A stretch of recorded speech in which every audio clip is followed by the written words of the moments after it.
Bonjour à tous, nous allons aujourd'hui étudier l'auto-évaluation. C'est une annexe au chapitre 6.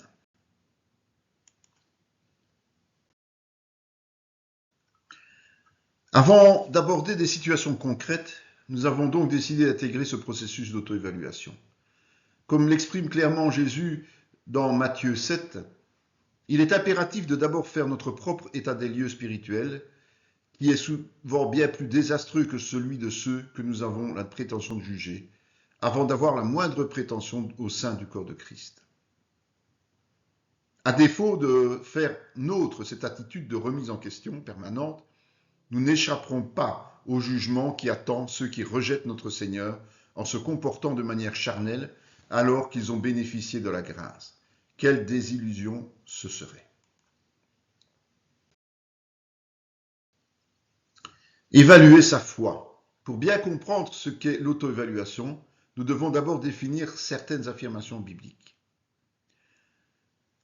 Dans 2 Corinthiens 13,5, le terme grec utilisé pour examiner est peirazo, qui se traduit généralement par tenter.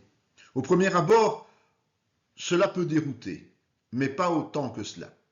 En effet, pour ne pas être tenté par le diable, ne vaut-il pas mieux prendre les devants et mettre à nu nos manquements et faiblesses devant Dieu pour en recevoir le pardon et prendre la ferme résolution de ne plus y succomber. Ainsi, nous préserverons notre relation intime avec Dieu et le servirons efficacement. Ainsi, tentez-vous vous-même est à comprendre comme éprouvez-vous vous-même. C'est donc une attitude proactive et répétitive puisque nous sommes encore dans la chair, bien que sauvés. Le but de cet examen est de savoir si on est dans la foi. Autrement dit, notre foi est-elle conforme aux attentes de Dieu?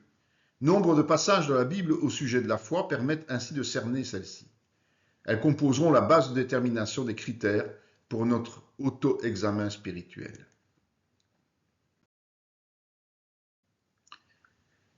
Plus nous serons proches de la volonté de Dieu, plus nous reconnaîtrons que Jésus-Christ est en nous. Adokimos, qui est repris dans Galates 2, être réprouvé, se traduit littéralement comme qui n'a pas fait ses preuves, reconnu inapte ou disqualifié. L'auto-examen fixera ainsi notre réalité spirituelle s'il est accompli avec tout le sérieux qui s'impose. Les critères d'auto-évaluation. Nous avons vu que le point central de l'auto-évaluation est notre foi, qui se doit d'être renommée. Nous allons maintenant découvrir quel domaine en découle. Avant la grille d'évaluation, nous définirons pour chaque item abordé 3 degrés de critères. L'absolu, c'est-à-dire le critère optimal à atteindre. Le médiocre, celui qu'aucun disciple ne devrait approcher. Les intermédiaires, différents cas de figure, positifs ou négatifs. Les références bibliques permettront à chacun de s'assurer de sa situation, à condition évidemment d'aller les lire.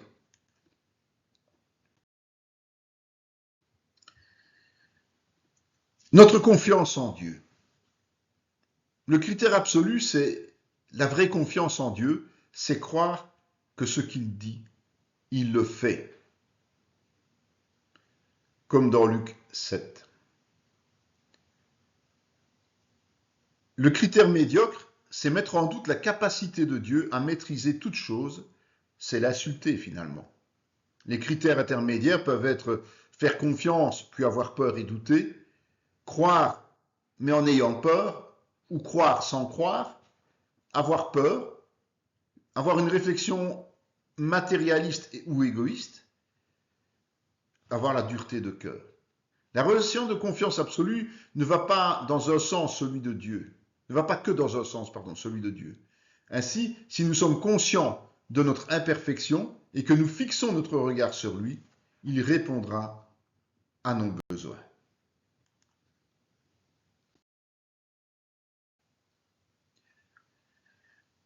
Les critères d'auto-évaluation, la grille d'évaluation. Le principe, c'est de se dire, dans ces circonstances, j'ai tendance à. Donc au quotidien, pour les problèmes mineurs, j'ai tendance à m'appuyer sur Dieu et demeure serein. Je me confie en Dieu mais suis sceptique. J'ai certaines réticences. J'ai peur. je compte sur mes propres capacités et avoirs. Nous devons nous coter sur 10, les 5 grilles faisant 10 sur 10 au total.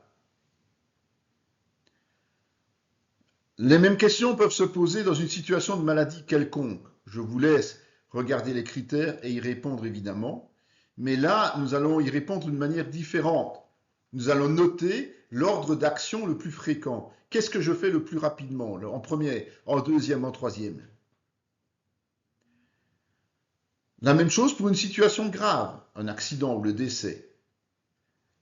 Là aussi, nous noterons l'ordre d'action.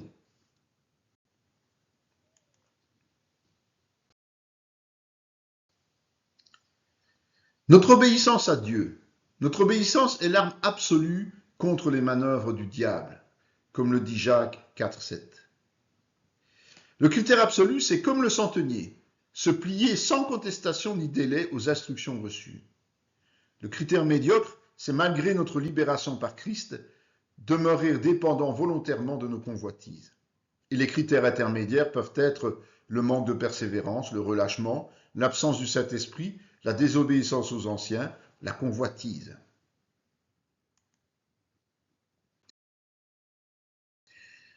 La grille d'auto-évaluation, c'est le même principe. Nous allons répondre à ces questions. Lorsque je comprends une volonté de Dieu, comment est-ce que je vais réagir? Je cote sur 10 et au total des 5 grilles, nous devons avoir 10. Quand je suis convaincu de péché, la même chose. Comment vais-je réagir? Et par rapport au Saint-Esprit, là nous devons répondre oui ou non pour chaque point.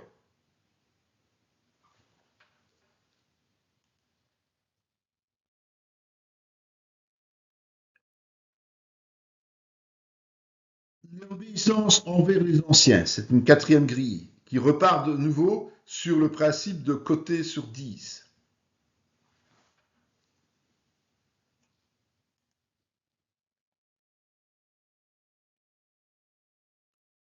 Troisième point sur l'évaluation de la foi, c'est notre amour pour Dieu et pour notre prochain. Le terme grec utilisé est agapé dans 1 Corinthiens 13, c'est-à-dire l'amour absolu, qui a mené Dieu à offrir son Fils unique pour nous sauver. Seul celui-ci subsistera dans l'éternité. Notre foi ne peut se permettre de se priver de cet amour. Le critère absolu, un seul objectif, c'est plaire à Dieu. Cela se fait par l'intérêt vrai et sincère que nous portons à nos frères et sœurs et aux gens du monde. Le critère médiocre, c'est l'absence de charité envers notre prochain et d'obéissance à Dieu par amour. Les critères intermédiaires, c'est refuser notre aide au prochain, limiter notre amour à Dieu uniquement, aimer seulement ceux qui nous aiment, aimer comme nous aimerions l'être, aimer nos ennemis.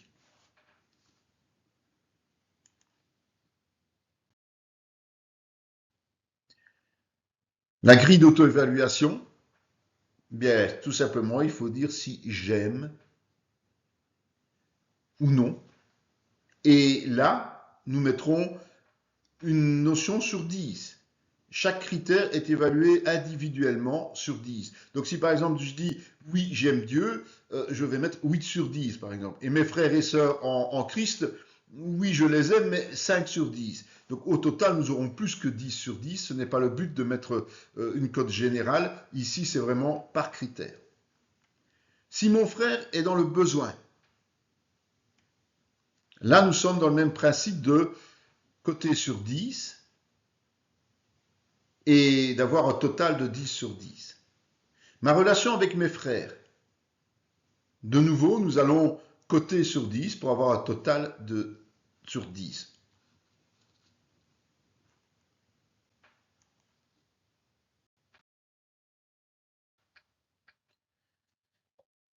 Nos actions pour Dieu, c'est la quatrième règle, le quatrième item. Les paraboles sur les talents et les mines soulignent un souhait que Dieu désire nous voir agir afin de le glorifier auprès des hommes. Comme préalable incontournable, Jésus fixe l'amour fraternel que nous avons déjà abordé dans la partie concernant notre amour pour Dieu. Nous en tiendrons évidemment compte dans notre auto-évaluation. Le critère absolu, les exigences de base pour servir Dieu sont être crédible, rempli d'Esprit Saint et de sagesse, sans oublier évidemment la foi. Le critère médiocre, c'est l'inaction après l'écoute de la volonté de Dieu, c'est la tiédeur. Les critères intermédiaires, c'est abandonner son assemblée, manquer de vigilance au point de s'endormir, manquer de sagesse, sobriété et foi, sanctification et paix. La persévérance.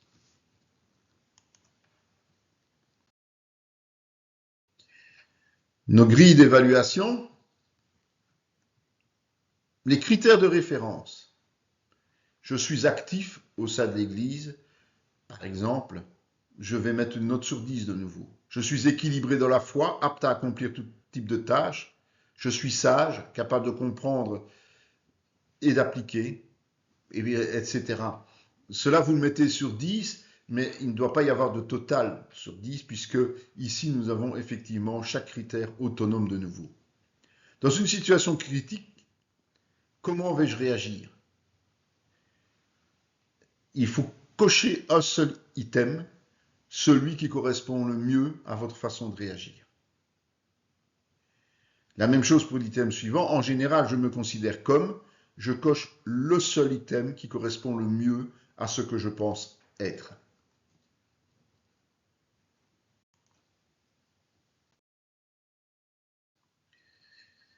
Ma puissance spirituelle, cinquième élément. Donc le chrétien est un être humain, né de nouveau, qui vit de manière surnaturelle, du moins s'il en est conscient et qu'il se place dans les bonnes conditions. Pourquoi mettrions-nous en doute cette affirmation de Jésus? Le critère absolu, c'est le chrétien est un faiseur de miracles, par l'intermédiaire de Jésus, évidemment. Le critère médiocre, c'est la pire attitude et l'incrédulité. Les critères intermédiaires, c'est une foi trop faible, le Saint-Esprit attristé par notre désobéissance, le doute, signe d'inconstance, la chair, obstacle aux choses de Dieu, les efforts.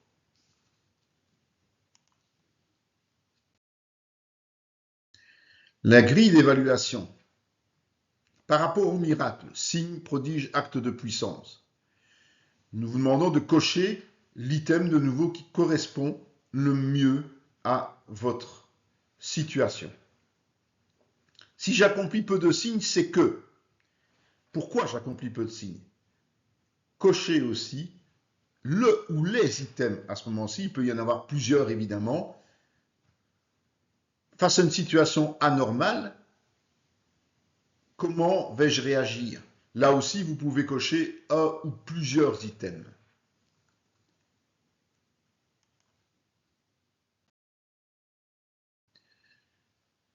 Le deuxième point essentiel après la foi, c'est d'examiner la parole vivante.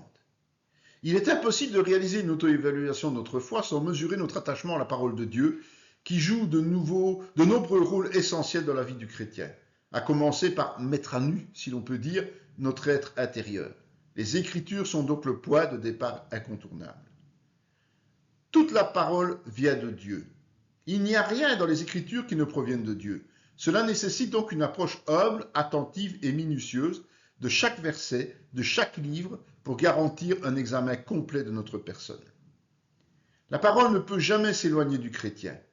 Mieux encore, cela se fera avec persévérance et constance. La parole ne doit jamais s'éloigner.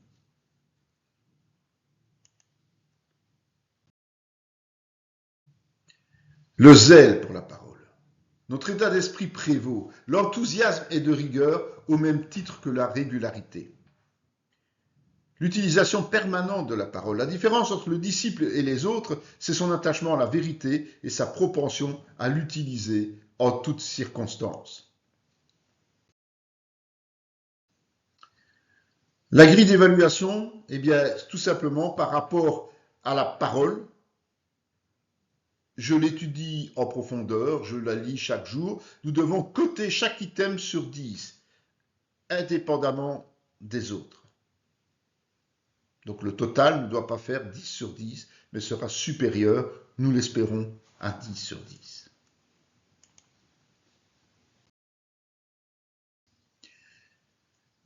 Le troisième point étudié, ce sont les armes du chrétien. C'est un autre angle qui permet de compléter notre auto-évaluation. Mesurer notre niveau par rapport aux armes du chrétien. La première, évidemment, c'est la vérité. 175 fois dans la Bible, même plus. Jésus appuyait ses déclarations par ce terme d'ailleurs. En vérité, je vous le dis. La vérité, c'est Jésus, la parole vivante de Dieu. L'esprit de vérité habite en nous et nous guide en elle. La vérité est faite pour être accomplie et ainsi nous sanctifier. Deuxième arme, c'est la justice. S'il existe plusieurs justices, seule celle de Dieu est valable. Justice et jugement sont liés. Commettre l'interdit entraîne une sanction. Sa connaissance provient de l'Évangile. Elle offre la vie par la foi. Elle doit être pratiquée. Troisième arme, le zèle provenant de l'Évangile. Si Jésus n'avait pas eu ce zèle pour le Père, jamais il n'aurait accompli le sacrifice de la croix. Le zèle ne suffit pas, il doit être fondé sur la justice de Dieu par la foi. Le zèle, c'est l'opposé de la paresse. Le chrétien doit en être animé en permanence. Le zèle maintient dans la foi.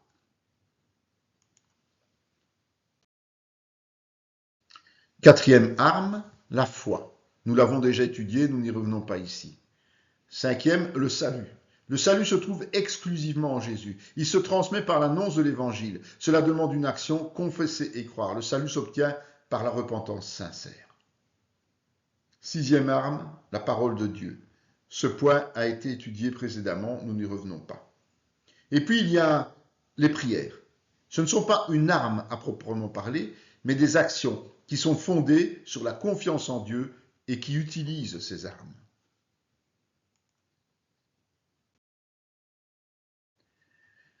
L'auto-évaluation, c'est très simple. Il suffit de déterminer le degré que nous estimons avoir pour chaque arme. Nous pouvons très bien avoir un biais en vérité, par exemple, et un insuffisant dans le zèle. Ce qu'il est important, c'est de préciser pourquoi nous avons mis cette cote.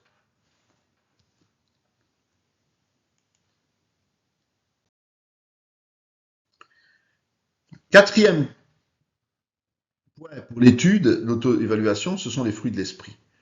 Notre comportement mènera à des résultats, et ce sont ces fruits de l'esprit, ceux attendus par le Seigneur. En revanche, les fruits de la chair sont à proscrire le plus rapidement possible.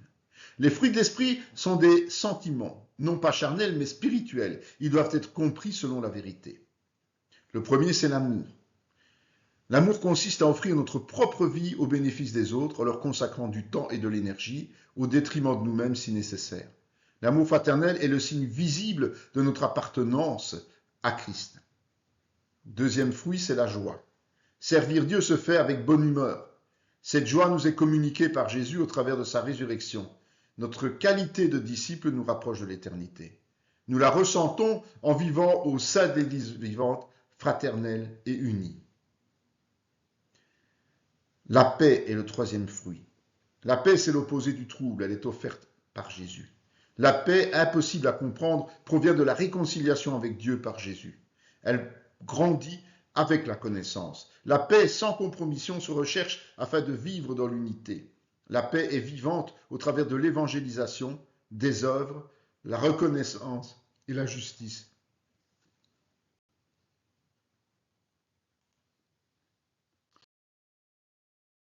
Quatrième fruit, la patience. C'est un attribut de Dieu. Par cette qualité, Christ nous laisse le temps de nous sanctifier. Les Écritures nous en révèlent le sens afin de persévérer. Seule l'épreuve de la foi fait grandir cette patience. La patience permet de prendre soin des autres. Cinquième fruit, la bonté. C'est par bonté que Dieu nous sauve. Cette bonté ressort dans la loi.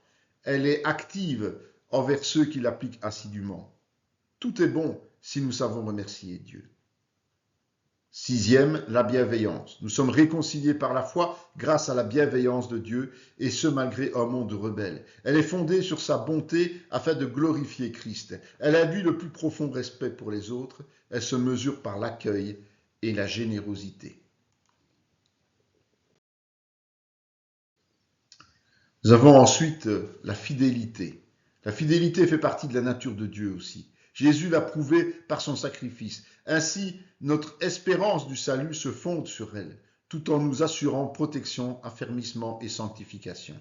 À notre tour, nous devons être fidèles par rapport à la vérité afin de recevoir la récompense finale et la couronne de vie. Le fruit suivant, c'est la douceur. Elle provient de la sagesse et de l'humilité. Elle s'acquiert par l'obéissance et le service.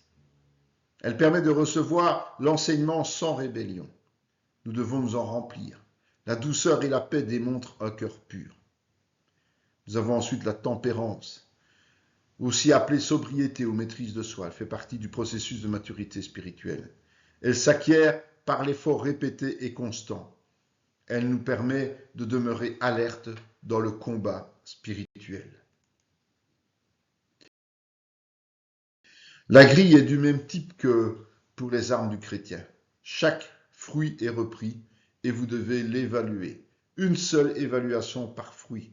Et puis, vous devez préciser vos réponses pour bien voir si votre cote correspond à la réalité.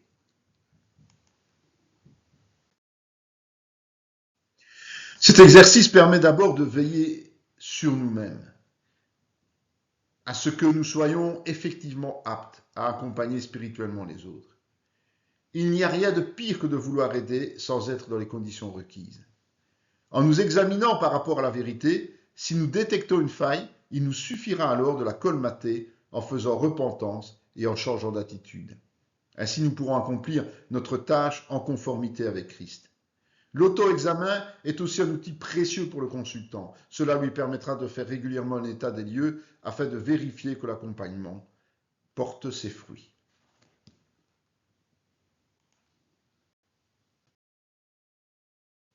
Voilà ce qui termine l'auto-évaluation. Dans la prochaine vidéo, nous étudierons une série de cas pratiques. Que le Seigneur vous bénisse abondamment.